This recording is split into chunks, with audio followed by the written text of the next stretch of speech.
да регистрирам дружество с ограничена отговорност или еднолично дружество с ограничена отговорност. В това видео ще проследим 10-те основни стъпки при регистрация на най-често срещаните дружества у нас – ООД и ЕОД. И двете са дружества с ограничена отговорност. При ЕОД капитала на дружеството принадлежи на едно лице, а при ООД той е разпределен на дялове. Процедурата по регистрация не е никак сложна.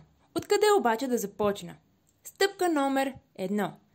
Избери име на своята фирма. Името трябва да бъде уникално.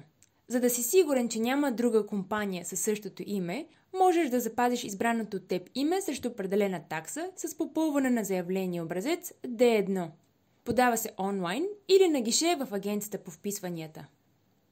Запазването на име на дружеството не е задължителна, а е изцяло доброволна стъпка. Алтернативата на услугата по запазване на име е онлайн справка в сайта на Търговския регистър. Стъпка номер 2.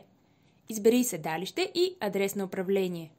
Посоченият адрес в заявлението при регистрацията ще се счита за официален адрес. На него ще получаваш всички уведомления във връзка с фирмата от агенцията по вписванията. За контакт с НАП можеш да посочиш допълнителен адрес. Стъпка номер 3. Избери размер на капитала. Минималният размер е 2 лева. Внимание! Ако съдружниците са повече от двама, минималният капитал става 3 лева. Един дял е равно на 1 лев. Можеш да избереш и по-голям размер на капитала по своя собствена преценка, разбира се. Стъпка номер 4.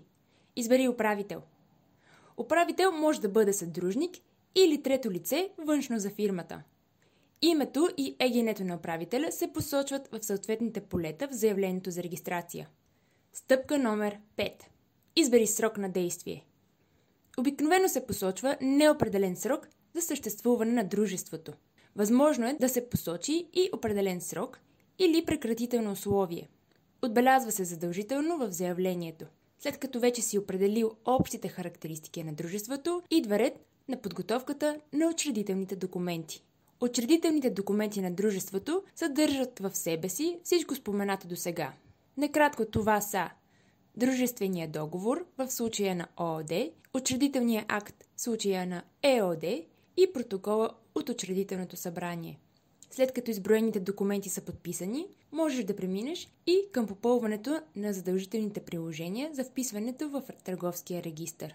Това са няколко броя декларации, чието образци можеш да намериш в сайта на Търговския регистър. Накратко това са заявление А4, декларация по член 13, алинея 4 от Закона за Търговския регистър. Ако не управителя, а упълномощено от него лице ще подава тази декларация в агенцията по вписванията, ще трябва да се попълни и декларация по член 13, алинея 5 от Закона за Търговския регистър, декларация по член 142 от Търговския закон и декларация по член 141, алинея 8 от Търговския закон. Внимание! Ако извършваш специфична търговска дейност, изискваща лиценз или разрешение, ще трябва да подготвиш и съответния документ. На последната страница на всяка една декларация са дадени подробни разяснения за това какво точно и къде трябва да се попълни. Следващи стъпки – набирателна сметка и плащане на държавна такса. В набирателната сметка се внася капитала на дружеството от всеки от съдружниците, в случая на ООД, или от едноличния собственик на капитала, в случая на ЕОД. За услугата по откриване на набирателна сметка, банките събират такса, варираща според тарифата на избраната от теб банка. Банковия служител ще изисква документи за самоличност и копия на учредителните документи на дружеството. Допълнителни коментари за набирателната сметка. Името на сметката трябва да съвпада с името на дружеството. Внесената сума за началния капитал трябва да е същата като тази в учредителните документи на дружеството. След успешна регистрация на фирмата в Търговския регистър, набирателната сметка трябва да се преобразува в разплащателна. Спестяваш време, ако платиш държавната такса за регистрация на фирма още докато си в банката. Сумата е 110 лева за подадени документи в агенцията по вписванията на хартиен носител на гише, а при заявяване по електронен път таксата е двойно по-малка – 55 лева. Последни стъпки. Пълномощно и подаване на заявлението и приложенията. Подаването на документите за регистрация се извършва или от управителя на дружеството, от упълномощен адвокат или друго трето лице. Ако документите ще се подават на гише, това може да се случи във всяко териториално звено на агенцията. Няма ограничения за подаване на документите по седалището на търговеца. След подаването на заявлението с всички горе изброени документи, можеш да получиш задължителни указания за допълнителни действия, като например отстраняване на грешки. След успешно изпълнение на задължителните указания за допълнителни действия, ако има такива, до 3 работни дни вписването трябва да е отразено в сайта на Търговския регистър.